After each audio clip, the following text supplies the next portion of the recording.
વલસાડ જિલ્લાના વાપી શહેરમાં અસામાજિક તત્વો જાણે બેફામ બન્યા હોય તેમ કાયદો અને વ્યવસ્થાના ધજાગરા ઉડાવતી એક ચોંકાવનારી ઘટના સામે આવી છે।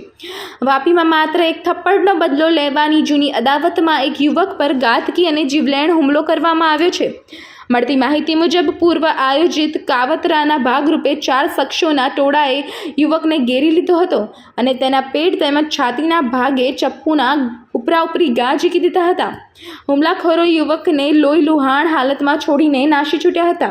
હુમલાની આ સમગ્ર ભયાનક ઘટના નજીકના સીસીટીવી કેમેરામાં કેદ થઈ ગઈ છે, જે સોશિયલ મીડિયા પર વાયરલ થતાં ચકચાર મચી છે। ભોગ બનનાર યુવકને અત્યંત ગંભીર હાલતમાં તાત્કાલિક સારવાર માટે નજીકની હોસ્પિટલમાં ખસેડવામાં આવ્યો છે, જ્યાં તેની સ્થિતિ નાજુક હોવાનું જાણવા મળ્યું છે।